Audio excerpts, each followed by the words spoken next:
Greetings, Wargamers! So, this coming August, World of Tanks is turning 6 years old. That's a little over half a decade. And to some, this may not seem like a lot of time, but being a student of history, I find that a lot can happen in just a year. So understandably, an even larger amount can happen in 6 years. So, contextualize this, right? 2010 saw the release of Mass Effect 2, what some consider now to arguably the best of the Mass Effect trilogy.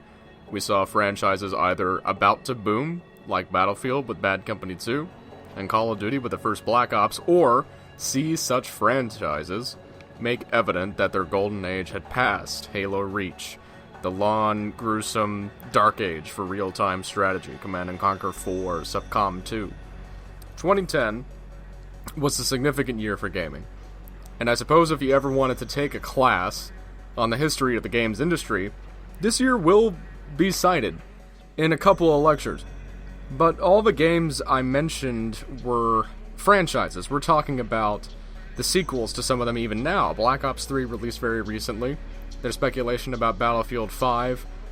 Halo is considered past its prime by most, because Halo 5 didn't live to most expectations, and SubCom is done. Command & Conquer is done. There's hardly anyone playing those games anymore. And yet people are still playing World of Tanks. You get the idea? I, myself, didn't even really get into World of Tanks until 2013. So, 3 years after the game came out. This realization didn't really hit me until I sat down to draft ideas for this discussion video, and it really put some things into perspective for me. Because 2013 was when I was still in high school. I was taking a U.S. history course when a good friend of mine, who some of you probably will meet in future videos, came into the classroom between the bells and briefly mentioned to me, I got the Churchill, its main gun sucks. Of course, he was talking about the stock gun at the time, but we were just getting into the game, and one tier 10 in the garage seemed pretty much impossible to us. Not so much now. And 2013 still saw the release of other significantly popular games, which also had sequels. So, this is all contextual stuff, right? What I'm trying to drive home is the point that World of Tanks has been around for a long time, and wargaming's still making money off of it, and it is still one of the most popular free-to-play games on the market. One of the most popular PC games, period, on the market. It trumps a number of other AAA titles on this list, from Statista, whatever the hell, like Diablo 3, StarCraft 2, Battlefield 4, and so on. So, it's nothing like League of Legends or Counter-Strike, but it's still up there, it's still big. So, to answer the question of the vlog title, no, the game isn't dying. I feel that this result, showing up in Google search, is just a result of people panicking. But who are the people panicking? There's more context to this. I don't think World of Tanks is dying. Rather, I think it's plateaued. And I think that plateau will remain until a very drastic series of mechanical changes, core changes, are done to the way the game is set up. And I'm editorializing to a great degree here, but I feel that my logic is still sound enough. So, feel free to point out how much of a tomato clicker I am in the comments, if you disagree. Let's talk about the game's age a little bit more, right? So, being a free-to-play game, built solely off of multiplayer, the only way wargaming can keep the game fresh and interesting is by adding new content. This comes in the form of new maps and new tank trees for players to grind down. Very rarely does it have to do with like different game modes. There have been attempts at that, but they haven't always been so successful. In the game's initial stages, it becomes easier to make large changes to the game in terms of its mechanics and its meta. As the game's lifespan increases, the game's players that still remain learn more and more about how to play the game based off of those factors. So, when those factors are changed haphazardly, naturally, those players are going to get upset. But what other kinds of content can you add to keep people from getting upset? from upsetting those dedicated players. How can you add stuff to the game that's going to keep it fresh and interesting without getting them all pissed off? Without breaking the meta? It's very difficult. Many people, including myself, find that there isn't much of a difference between the nation trees anymore in terms of what make them stand out. Did the German tech tree really need another line of tank destroyers? Does the Russian tree really need 3 tier 10 medium tanks that all behave very similarly to one another? We got tier 10 monstrosities like the Waffenträger E100 before we got the AMX-30, one of the most widely produced Cold War era tanks in the Western world. Now, I'm not necessarily criticizing wargaming for lack of cultural awareness or anything like that. I perfectly understand that since the company is primarily based in Eastern Europe, it will naturally be easier to find documentation and materials necessary to put out any decent content for the game. And it's most of it's going to be from Eastern Europe, but at the same time, I feel that wargaming is a bit sporadic with the quality of the content that they add to the game. So, take some of the newer tank destroyers, right? I mentioned the Waffenträger.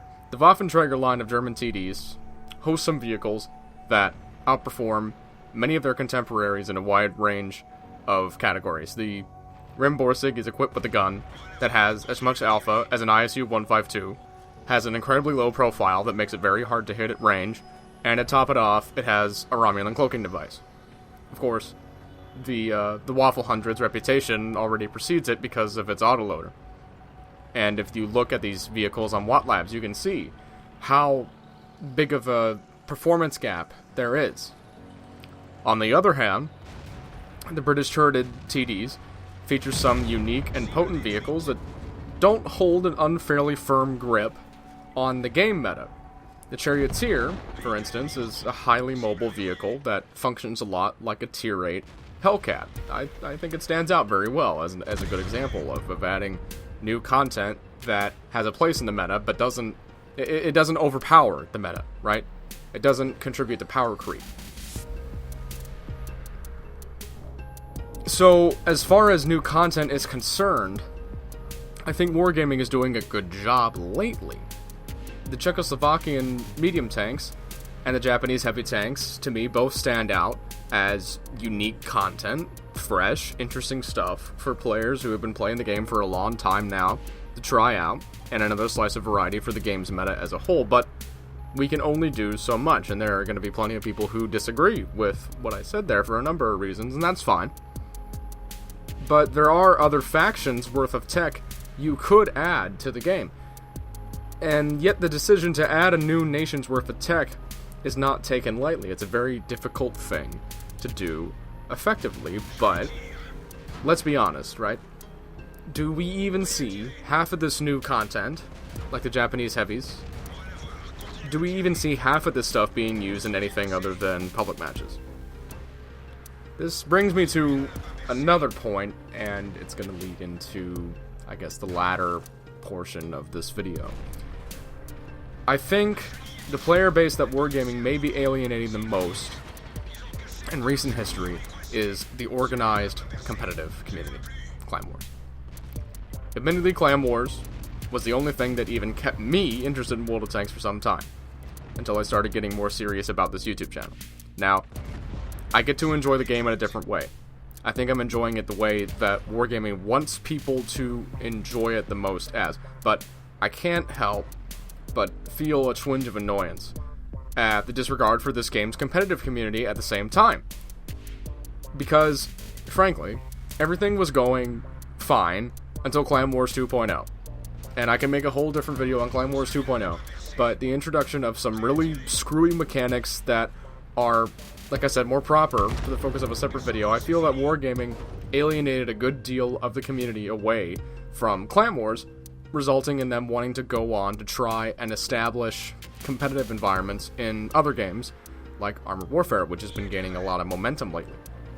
This was an example of the wrong kind of mechanical change. World of Tanks didn't need consumable airstrikes, and the emphasis on strongholds grinding made the game essentially impossible for casual competitive players like myself to keep up with.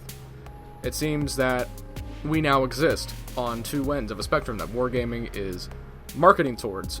We have highly competitive players and everyone else. And it would seem the competitive component of the game is here now, simply to provide something for the most serious of what players to do, and that's a select portion of the game's population. I'm having a very hard time wrapping my head around the thought process of the decision to implement Clan Wars 2.0, but regardless, it must be popular enough for wargaming to keep it in the game. Look, okay, any game can be competitive, right? So, listen to me say that again, okay? Because it's fucking important. It's a large part of the discussion, yeah? Any game can be competitive. Okay, I will explain this, but I wince. I cringe anytime I hear someone ask the question, could this game be competitive? Because it overlooks, to me, it overlooks basic statistics study, okay? Unless the game is entirely comprised of totally random factors out of the player's control, okay? A competitive element can exist. It's all based on repetition, right? To what degree can it be competitive? Is it an effective competitive game? Those are other questions. How popular will that competitive following be? Can I watch a game and not be disgusted by the outcome and attribute it entirely to chance? It all depends on a number of different statistical theories. It's like the people who say that Call of Duty requires no skill, right? Okay, sure. Compared to a tactical milsim game, like not even a tactical milsim game, just take any tactical shooter on the market, like the recent Rainbow Six game. Okay, there is a smaller skill gap, but just because a game has a small skill gap doesn't mean that it can't be competitive. The problems with World of Tanks, from a competitive standpoint, in my opinion, have nothing to do with the game's mechanics aside from little unnecessary RNG elements that I would do away with if I personally had free reign over the game as a dev. Okay, World of Tanks isn't dying, quote, because of Clan Wars 2.0. World of Tanks isn't dying, quote, because Wargaming won't listen to Garbaz's request to remove artillery from the game. World of Tanks isn't, quote, dying at all, because World of Tanks was never built off of its Unicum status players. Wargaming, it hasn't been built off of the Unicums alone, right? Wargaming has tried to thread a needle between the two ends of the spectrum I mentioned. It's an older game, it's 6 years old, it's plateaued. The only way World of Tanks can reignite itself is by coming up with a very, very drastic change sometime in the near future that concerns its mechanics and progression system. If not, its population will dwindle, eventually, I'm sure. Due to the same reasons any other game like this will dwindle. People get bored. They want to try out newer games with different ideas. People are quick to point out Armored Warfare as a World of Tanks clone, sure. They're not wrong, but it's the same kind of argument that applied to League of Legends and the original Dota.